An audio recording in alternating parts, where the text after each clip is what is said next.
Hello दोस्तों। जिनका भी एलटी ग्रेड यूपी में जो टीजीटी का एग्ज़ाम है उसका अगर आपका भी एग्ज़ाम है तो आप मेरे चैनल के साथ जुड़ सकते हैं। इसमें इंग्लिश के सारे सिलेबस आज से करवाएंगे। सबसे पहले इसमें पोएम से हम लोग चलते हैं, जिसमें सोनेट जो है, दो सोनेट हमें शेक्सपियर के पढ़ने हैं, 29 और 138। सिलेबस के अनुसार यही दो सोनेट हम लोगों को पढ़ना है। तो आज 29 सोनेट जो है उसे हिंदी मीनिंग हम लोग देखेंगे। बिल्कुल इसको हिंदी में समझेंगे, इसका इंग्लिश जो मीनिंग है वो भी समझेंगे, और कुछ जो है प्रश्न वो इसमें हम लोग करेंगे। ऑब्जेक्टिव टाइप जो प्रश्न बन सकते हैं, जो एग्ज़ाम में पूछे जा सकते हैं, इस सोनेट से रिलेटेड वो देखेंगे।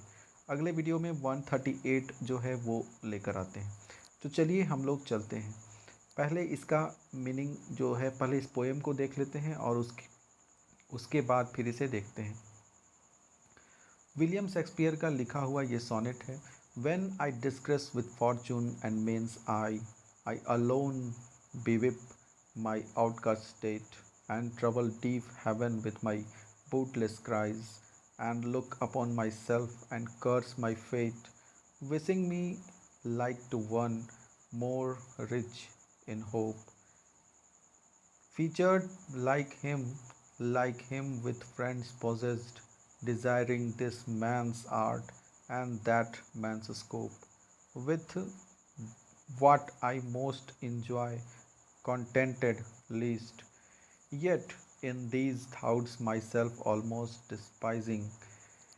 Happily I think on thee, and then my state, like to the lark at break of day arising from sullen earth, sings hymns and heaven's gate.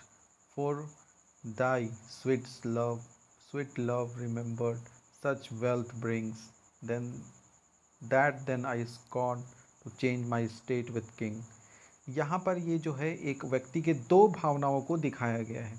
इसमें पहली जो भावना है उसका बहुत वो निराश, हताश, अपने आप को कोस रहा है, अपने भाग्य को कोस रहा है, ऐसा दिखाया गया है। तभी अचानक से उसकी जो बिलवेड है, उसकी जो प्रेमिका है, उसका याद आता है, और उसकी याद के सहारे वो फिर किस प्रकार उसकी पूरी जो फीलिंग्स है, जो थाउट है, वो चेंज हो जाते हैं। जहाँ वो पहले हताश हताश था, अब वो पूरी तरह से उत्साहित हो जाता है। तो ये इसमें दिखाया गया है। चलिए इसको लाइन बाय लाइन हम लोग मीनिंग देखते हैं। तो इसे हम जो है वो चैट जीपीटी के द्वारा इसका मीनिंग निकालने का प्रयास किए हैं। तो देखते हैं क्या बताया है। मेन आइडिया इसमें है, द स्पीकर फील अनलकी। जो स्पीकर है अपने आप को बहुत ही अभागा महसूस कर रहा है। Unlucky, ashamed and like an outcast in society, मतलब ऐसा मानता है जैसे वो समाज से बिल्कुल अलग थलग है। In he envy other people who seem richer, more talented or more popular than him, but then he remembered the love of a special person, and suddenly his mood lifts, thinking of love.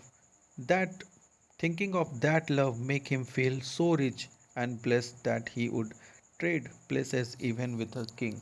तो आप भी अपने syllabus को complete करने के लिए chat GPT का सहारा ले सकते हैं। मेरे वीडियो को भी देख सकते हैं।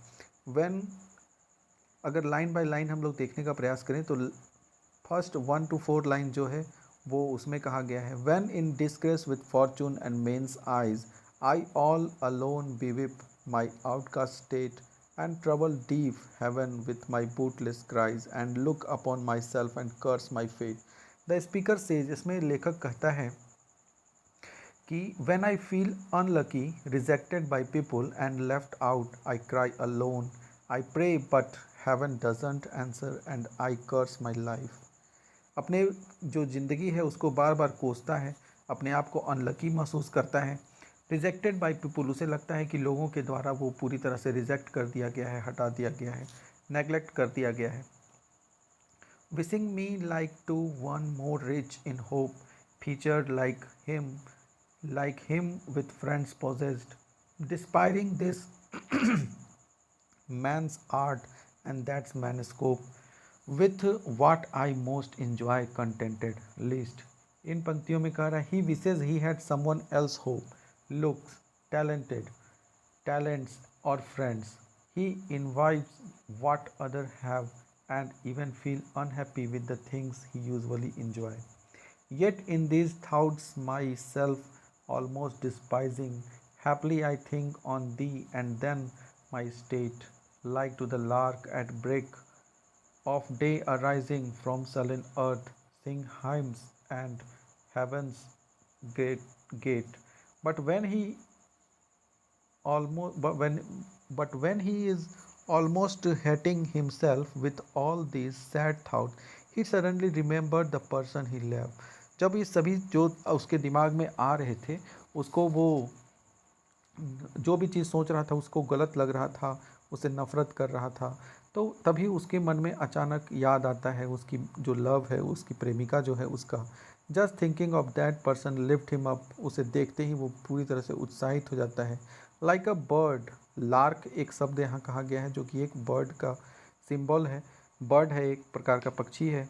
Rising and down at dawn from the dark, वो सुबह होने पर, जैसे भोर जब अंधेरा खत्म होता है और सूरज की पहली किरण जो पहुंचती है, तो उस समय वो जो उड़ता है अंधेरे से उजाले की तरफ, तो उसी के बताया गया है। For this sweet love remembered such wealth brings that then I scorn to change my state with king. बोल रहा है कि उसकी याद इतनी अच्छी है, उसका प्यार जब याद आता है तो वो अपने आप को उसको बोलता है कि वो इतना ऐसा फील करता है उस पोजीशन पे अपने आप को जैसे वो स्वर्ग में है, और उस प्लेस को वो किसी भी राजा से बदलना तक नहीं चाहता। मतलब राजगद्दी भी अगर उसको मिलेगा तो भी उसे नहीं छोड़ेगा। इसे हम लोग समझते हैं, हिंदी में समझने का प्रयास करते हैं। मुख्य भाव जो है कि कविता जो इसके शेक्सपियर हैं वो कहता है, कभी कभी उसे लगता है कि किस्मत और लोग दोनों ही उसके खिलाफ हैं। वह अकेला और तिरस्कृत महसूस करता है। उसे दूसरों से जलन होती है, किसी की दौलत, किसी की कला, किसी के दोस्त, सबको देखकर उसे जलन लगता है। लेकिन जैसे ही उसे अपने प्रिय यानी प्यार करने वाला जो है उसकी याद आती है, उसका सारा दुख दूर हो जाता है। उस प्यार की याद में वह इतना धनी और खुश महसूस करता है कि वह राजा से भी अपनी जगह बदलना नहीं चाहता। 1 to 4 जो लाइन है उसमें कवि ने बताया है, लाइन बाय लाइन अगर इसको पढ़ने का प्रयास करते हैं तो उसमें बताया है कि जब मैं किस्मत और लोगों की नज़रों में नीचा महसूस करता हूँ, अकेले रोता हूँ और ख़ुद को समाज से बाहर समझता हूँ कि मैं इस समाज में नहीं हूँ, भगवान से प्रार्थना करता हूँ कि पर कोई जवाब नहीं मिलता और अपनी किस्मत को कोसता हूँ। काश मैं उस आदमी की तरह आशाओं से भरा होता या किसी और की तरह सुंदर और दोस्तों वाला होता। काश मेरे पास किसी का हुनर या किसी की सफलता होती, मुझे अपनी ही चीज़ों से भी संतोष नहीं मिलता। इन नकारात्मक सोचों से मैं खुद से नफरत करने लगता हूँ, पर अचानक जब मैं तुम्हें याद करता हूँ मेरी प्रिय, तो मेरी स्थिति बदल जाती है। जैसे सुबह का पक्षी अंधेरी जमीन से उड़कर स्वर्ग के दरवाजे पर खुशी के गीत गाता है। क्योंकि तुम्हारे मीठे प्रेम की याद मुझे इतना अमीर बना देती है कि तब मैं राजा से भी अपनी जगह बदलना तुच्छ समझता हूँ। यह सोनेट दुख, ईर्ष्या और आत्मग्लानि से शुरू होता है, लेकिन प्रिय की याद ही आते ही खुशी और आत्मविश्वास में बदल जाता है। कवि कहता है कि प्यार की असली दौलत है जो राजाओं से भी बड़ी है। यहाँ पर अगर इसी भाव को अगर हम इंग्लिश में देखना है, the sonnet move from sadness and self pity to envy और जॉय। दुख से सुखी की ओर बढ़ता हुआ यह सोनेट है। टू प्राइड इन लव, जो कि लव में, प्यार में अपने आप को गर्वान्वित महसूस करता है। It's about how love gives life meaning. ये कहता है कि एक प्यार, सच्चा प्यार जो है जीवन को किस प्रकार एक अच्छा मीनिंग देता है, एक अच्छा अर्थ प्रदान करता है, जीवन को कितना अच्छा बना सकता है। मोर देन वेल्थ, किसी भी धन से सबसे ज़्यादा, किसी भी पावर से अधिक और किसी भी फेम से सबसे ज़्यादा जो है वो लव किसी का इम्पॉर्टेंट होता है। तो यही हमारा सोनेट 29 में था। इससे संबंधित जो प्रश्न है ऑब्जेक्टिव, वो चलिए हम लोग कुछ देखने का प्रयास करते हैं। तो पहला जो प्रश्न है, what is the typical structure of Shakespearean sonnet. Shakespearean sonnet का टिपिकल स्ट्रक्चर क्या है। 2 क्वाड्रेंट्स एंड 2 फाइनल कपलेट्स, बिल्कुल नहीं। 4 quadrants and no final couplets, बिल्कुल नहीं। 1 क्वाड्रेंट्स एंड 3 फाइनल कपलेट्स, बिल्कुल नहीं। 3 क्वाड्रेंट्स एंड 1 फाइनल कपलेट्स, यानी 3 क्वाड्रेंट्स मतलब 4 4 के 3 लाइन है, 4 4 के 3 पैराग्राफ हो गए, और 1 2 कॉपलेट मतलब 2 लाइन का एक पैराग्राफ। तो इस प्रकार से शेक्सपियरियन सोनेट जो है वो बटा है, तो ऑप्शन नंबर डी इसका सही आंसर हो जाएगा। चलते हैं अगले प्रश्न की तरफ। What is the primary function of the first portion of Shakespearean sonnet. First पर इसमें क्या कहा गया है, टू पोज अ क्वेश्चन और एक्सप्रेस अ प्रॉब्लम, पहले सवाल पूछना और अपने जो समस्या है उसको बताना। To describe a beautiful scene, to express gratitude and happiness, to introduce a new character. तो बिल्कुल शुरू में अपना प्रश्न बताया था जिसमें मैं उदास हूँ, मेरे समाज से निकाल दिया गया है, ये सब बातों को वो कहा था। तो पहला है इसमें to pose a question and express a problem, ये हो जाएगा इसका answer. What is the speaker's emotional state at the beginning of the poem? Emotional state शुरू में उसका क्या था, enthusiastic and optimistic, indifferent and neutral, despairing and isolated. तो बिल्कुल बिल्कुल वो अपने आप को अकेला महसूस कर रहा था, आइसोलेटेड। तो यहाँ पर ऑप्शन नंबर सी जो है वो आंसर हो जाएगा। What is the significance of the lark in the poem. इसमें जो लार्क पक्षी जो है उसके बारे में कहा गया है, उसका क्या मतलब बनता है। It is a symbol of speakers wealth and status. तो स्पीकर तो बिल्कुल भी धनी नहीं था। It is a metaphor for the speakers beloved, ये बिलव्ड को कहा गया है तो नहीं, ये ऐसा कुछ नहीं की तुलना किया गया है। It symbolise the speakers new found hope and freedom. तो यही बिल्कुल उसको एक नई उम्मीद आता है जब उसकी बिलवेड जो है उसकी याद जब आती, प्रेमिका की याद आती है, तो उसके अंदर से एक नया उम्मीद उत्साह नज़र आने लगता है। जहाँ वो शुरू में अपने आप को उदास सैड महसूस कर रहा था, तो वहाँ उत्साहित नज़र आने लगता है। तो it symbolize speakers new found hope and freedom, नई उम्मीद और आज़ादी का प्रतीक वो लार्क जो है वो दिखाया गया है। What is the speaker emotional state in the first quatrain of sonnet 29? पहला जो पैराग्राफ है, पहला क्वाड्रेंट, पहले जो 4 लाइन है, उसमें स्पीकर के किस इमोशनल स्टेट को, किस इमोशनल कंडीशन को बताया गया है। होपफुल और कंटेंट, तो बिल्कुल वो होपफुल नहीं था। अनहैप्पी एंड लोनली, तो बिल्कुल वो अनहैप्पी और लोनली अपने आप को महसूस कर रहा था, अकेला और दुखी महसूस कर रहा था। आगे चलते हैं। What is the significance of the word yet in the third quadrant sonnet 29। Third quadrant अगर आप देखेंगे तो उसमें येट शब्द जो है वो क्या बता रहा है। It concludes the poem abruptly,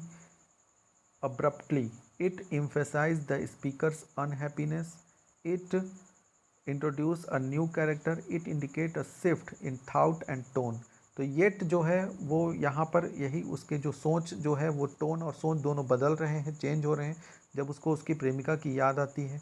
तो यहाँ पर ऑप्शन नंबर डी जो है, it indicates a shift in thoughts and tone, ये आंसर हो जाएगा। What is the purpose of the volta in the poem. Volta जो इस पोएम में है वो उसका क्या उद्देश्य है। तो कंक्लूड द पोएम, पोएम को शांत करना, बिल्कुल ख़त्म करना, कंक्लूड करना नहीं।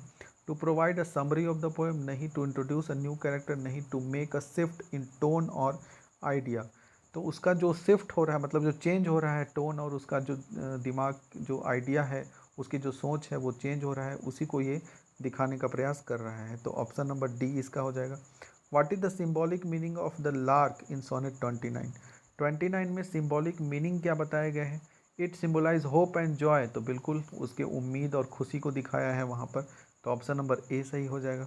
What is the significance of the word yet in line 9।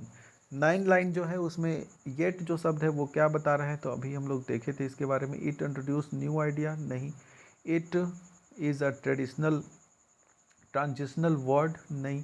It concludes the poem नहीं। It singles a change in tone and despite to gratitude, तो उसमें चेंज जो उसके टोन और उसकी ग्रेटिट्यूड जो है उसमें जो चेंज हो रहे हैं उसी को ये बताया है येट शब्द से।